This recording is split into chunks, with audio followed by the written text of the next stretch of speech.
Hi! இன்னைக்கு வந்து evening ஸ்நாக்ஸா potato chips எப்படி செய்வதுன்னு பார்க்கலாமா? இங்கே 4 கேஜி அளவுக்கு நான் பொட்டேட்டோ எடுத்துகிட்டு இருக்கிறேன். இது நல்லா வாஷ் பண்ணிவிட்டு மேலே இருக்கிற தோலெல்லாம் எடுத்துட்டு இந்த மாதிரி ஸ்லைசரில் வச்சு நல்லா ஸ்லைஸ் பண்ணி எடுத்துக்கலாம். தோல் வேணும்னா எடுத்துக்கலாம், இல்லை நம்ம அப்படியே கூட சேர்த்துக்கலாம். இப்போ சுடு தண்ணியில் போட்டு ஒரு 5 மினிட்ஸ் அதை ஊற வச்சிடலாம். சைடில் நம்ம ஆயில் காயறதுக்கு வச்சிடலாம், ஹீட் ஆகிறதுக்கு.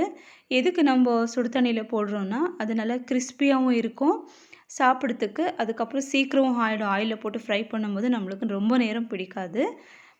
நம்ம டைரெக்டாக ஆயிலில் போட்டால் என்ன ஆகும்னா கொஞ்சம் அதிக நேரம் பிடிக்கும், அவ்வளோ கிறிஸ்பினஸ் இருக்காது. செகண்ட் ஸ்டெப்பு நம்ம இதே மாதிரி தான் நல்லா தோலெல்லாம் எடுத்துகிட்டு மறுபடியும் அதே சுடு தண்ணியில் போட்டு ஒரு 5 மினிட்ஸ் ஊற வச்சுட்டு நம்ம அதுக்கப்புறம் ஒரு கிளாத்தில் நம்ம போட்டு எடுத்துக்கலாம். இப்போ ஆயில் நல்லா காஞ்சிடுச்சு. நம்ம போட்டு வச்ச பொட்டேட்டோ இதிலலாம் ஆயிலில் போட்டு நல்லா ஃப்ரை பண்ணிவிட்டு சலசலப்பு கம்மியான உடனே நம்ம எடுத்துடலாம். இந்த டைமில் நல்லாவே வெந்துடுச்சு. மறுபடியும் நம்ம அதே மாதிரி தான் செஞ்சு எடுத்துக்கணும். பசங்க எல்லாம் விரும்பி சாப்பிடுவாங்க. ஆனால் செய்கிறதுக்கு ரொம்ப நேரம் பிடிக்கும், சாப்பிட்றதுக்கு கொஞ்சம் நேரம் தான் ஆகும், சீக்கிரமே காலி ஆகிடும். ஒரு 15 டேஸ் நம்ம இதை வச்சு சாப்பிட்லாம், கெடாது.